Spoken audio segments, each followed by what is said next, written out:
रवि किशन साहब पधारे हैं, जोरदार स्वागत कीजिए। एक ऐसी मिसाल जिस मिसाल पर हमें गर्व है।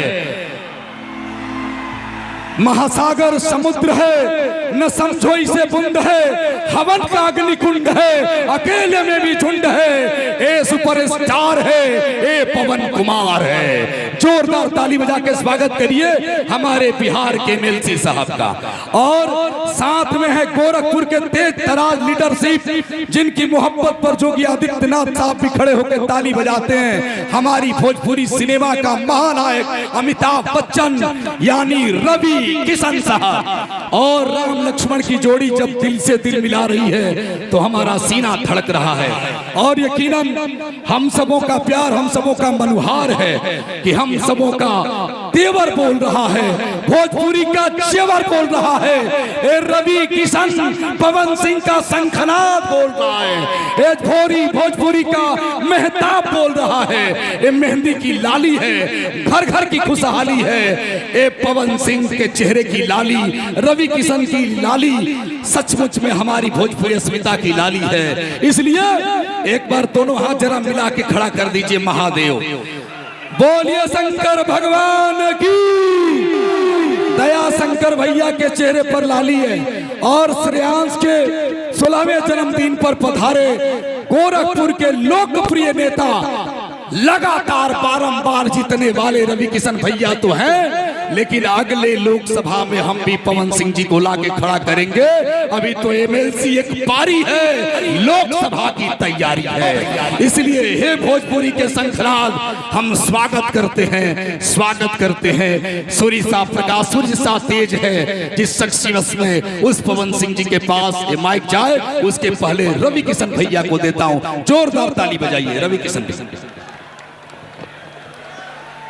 दोनों हाथ सब लोग उठा ला, दोनों हाथ सब लगन का बोला नमः पार्वती पते हारा हारा महादेव।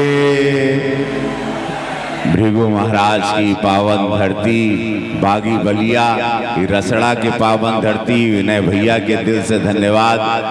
आज उनके लड़का के जन्मदिन के अवसर पर हमरे ट्रांसपोर्ट मिनिस्टर जे की कुछ मांगा इनसे तुरंत ही दे देलन। दयाशंकर भैया हमारे माननीय एमएलसी महोदय, अब मेरा भाई माननी हो गए। हमके इतना अच्छा लगल अभी आज इनसे एमएलसी भाई ना, तो हम इनकरा के बधाई दिए, फोन पर बात किए, चैट किए, फेसबुक पे देखला। सबसे पहले हमारा बधाई गई इनकरा खातिर। गोरखपुर में आए रहना, उसके बाद से पूरा गोरखपुर महोत्सव में मेरा भाई आए, माननी बन गई ना। हमके इतना खुशी भइल, पूरे भोजपुरिया समाज के। आज ही पावन धरती पर विनय भैया कहाँ बाड़न, विनय सिंह जी, उनके लड़का का जन्मदिन बा श्रेयस सिंह, 16वां जन्मदिन श्रेयस सिंह के। उनके महादेव बहुत आगे बढ़ाएं, यह कामना बाटे। और अब हम का कहीं, हम अपना माइक गाना शुरू हुई, लाखों का भीड़ जौन बा, ओकरे पहले हम अपने छोट भाई माननीय एमएलसी महोदय पवन सिंह जी के देम उरवा लोगन से बतियाइया। फिर हम दोनों भाई यह कहें कि भैया हो तकरार छिड़ल बा त तकरार चली, भरपूर जवानी में तलवार चली। ये महफिल का मजा हमनी दोनों तरीका से ले, ये महफिल का मजा हमनी दोनों भाई तरीका से ले। काहे यहाँ मर्जी महादेव के चली नमः पार्वती पदे हरा हरा महादेव। अब अगली आवाज एमएलसी महोदय पहली बेर एक बड़ा भाई एमएलसी महोदय किसी लाखों की भीड़ में एगो मंच पर एगो ऐतिहासिक मंच जहां गेहूं छीटे का जगह नहीं के आज कई लाख लोग आयल बड़न। हम दोनों भाई को देखने मेरे जिला अध्यक्ष जनार्दन तिवारी जी आपके स्वागत बा। मेरे साथ गोरखपुर से पूरी टीम आई है, उनसे मिलवाई बाद में। अब अगली आवाज एमएलसी महोदय मेरे छोटे ये चाहत रहना कि मेरे भैया को आज मैं बुलाऊंगा, लेकिन नीचे बैठे का माहौल नहीं रहा तो कुल गड़बड़ा गई। तो अब अगली आवाज आप हैं तो सब सही है। रवि किशन जी जहाँ पे खड़े हो जाते हैं वहाँ पे सब सही हो जाता है। का हो भैया तनी हाथवा उठा के बताओ जाओ।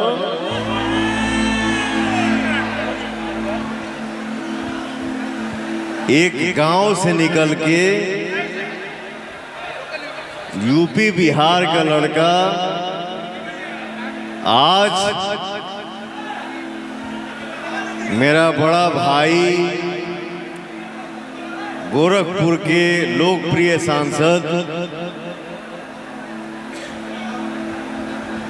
हमार भैया आज इतना नाम कमा ले बाणे। भैया हम लोग कुछ भी करेंगे बट आपके चरणों में रहेंगे। आप हैं, आपको नहीं हो सकता है। रवि किशन है। रवि किशन है। एक बार ताली बजा के बताओ जाओ। तो हम लोग कुछ भी करते हैं भैया के आशीर्वाद से करते हैं। और आज हमार बड़का भैया रवि किशन भैया जब ऐसे हिलावत हवे ना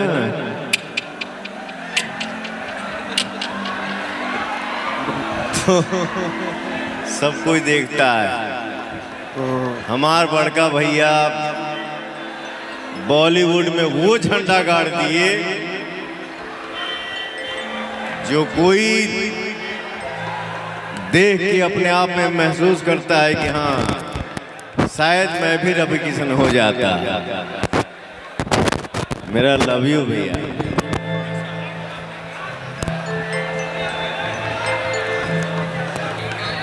बहुत सालों का मेहनत है, बहुत वर्षों का मेहनत है जो मेरा भैया बन के दिखाया है। और जो मेरा भैया किया ना वो मुझे लगता है सबसे नहीं हो पाएगा।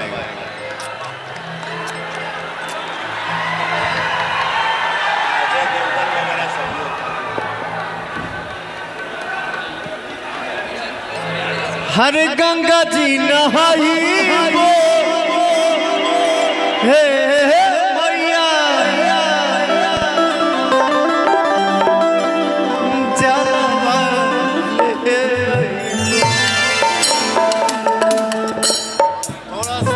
थोड़ा सा साइड बनाइए,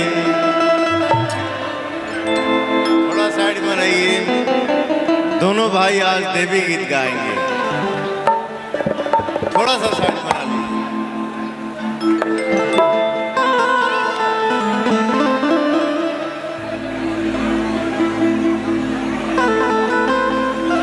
थोड़ा सा साइड बनाइए प्लीज। ए पवन बाबू है आओ, थोड़ा मंच खाली कर दो। हाँ बस बीच में आप लोग थोड़ा। अरे गंगा जी नहाई बोए मैया काला सा आंगन लिपाई बोए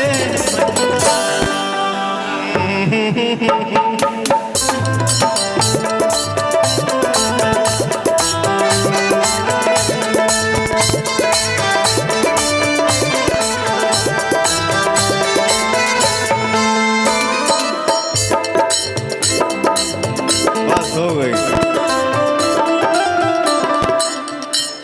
ओम जयंती मंगला काली भद्र काली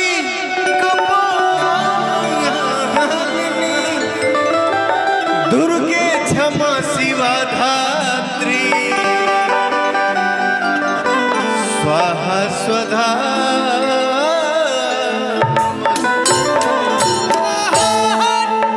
बजाओ, रिकॉर्डिंग डांस लगाओ। हेलो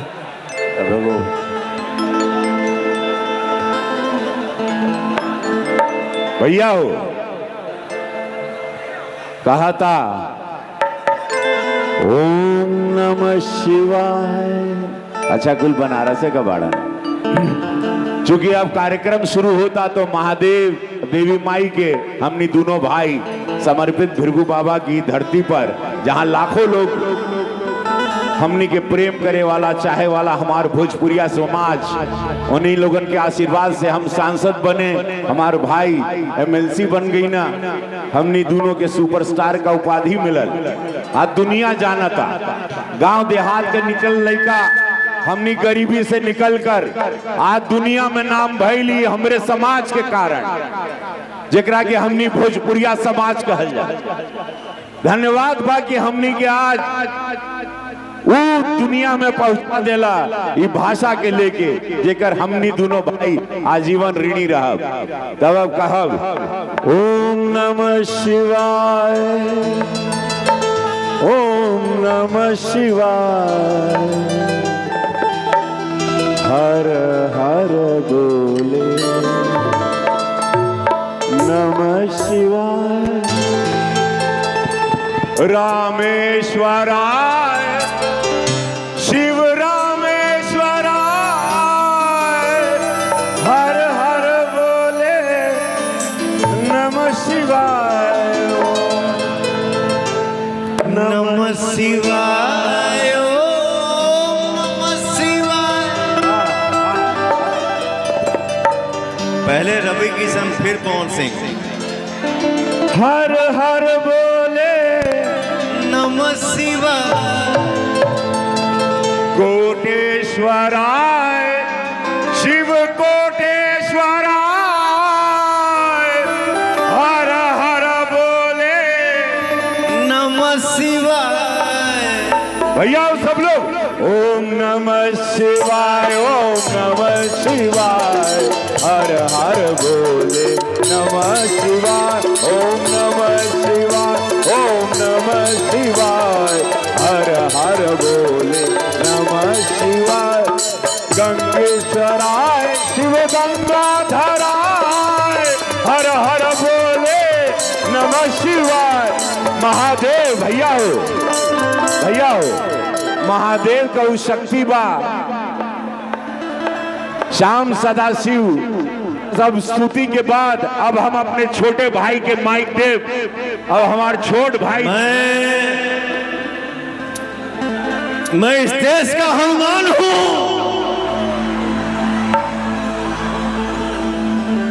मैं इस देश का हनुमान हूँ,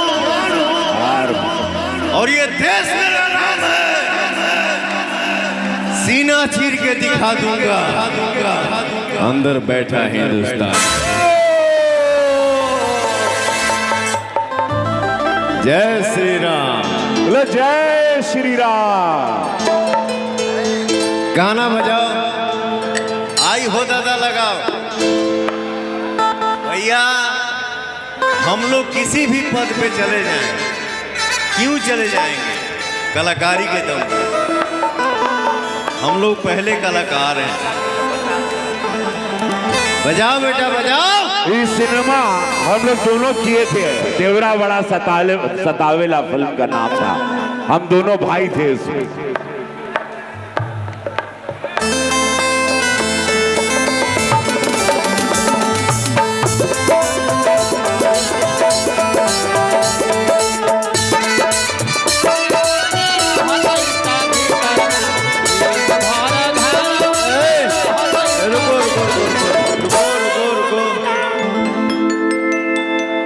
बाल मत हिलाओ। I am Pawan Singh, you are Ravi Kishan. No this that. बजाओ बेटा। पशु में लटा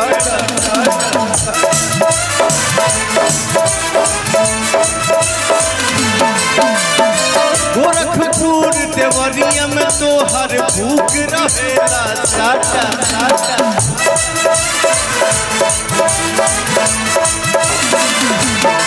अब पहिरेलू जब न दुनिया, हर पहिरेलू जब न दुनिया, हिलेला मोहनिया तू जाका चौक लागे कमरिया कमरिया कमरिया करेला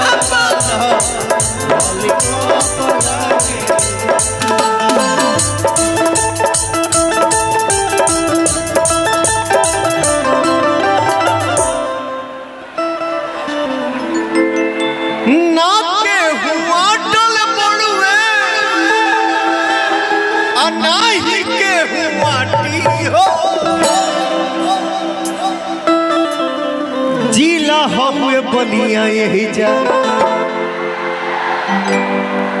मरद होले खाटी हो, जिला हुए मरद होले खाटी हो, जिला हुए बनिया यही जा। ए तनी ट्रैक लगाओ यार, ट्रैक लगाओ। हमारे बड़े भैया विनय सिंह जी हैं और हमारे बड़े भैया उमा शंकर सिंह जी हैं, अनिल सिंह जी और दया शंकर भैया। वाह, बस आप सभी का आशीर्वाद। ये वाले माइक में थोड़ा आवाज देना, हमारे वाले माइक। हर गंगा जी नहाइबो हे भैया जनवा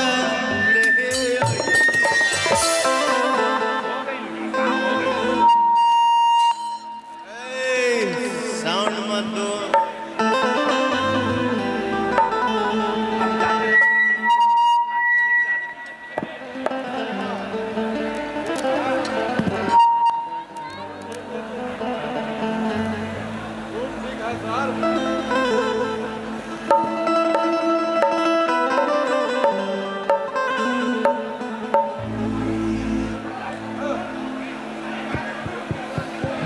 कहाँ है साउंड? वो लिरिक्स। हेलो, क्या हाल बा हो? सब लोग हाथ उठा के बताओ, बोले भारत माता की, भारत माता की वंदे। बहुत अच्छा। बस कड़ी हम चाहब कि थोड़ा मंच के सब लोग थोड़ा गैप दे देंगे, थोड़ा पीछे हो जाएं सब लोग। हाँ, आप लोग मंच सामने बैठेंगे, थोड़ा कार्यक्रम के बाद आप लोगों के बुलाए जाइए। आप लोग सामने बैठे, भीड़ यहाँ से कम करें, मंच खाली, बैठ जा सामने। वाह, हमारे दीपेंदु भैया आए हैं, वाह वाह।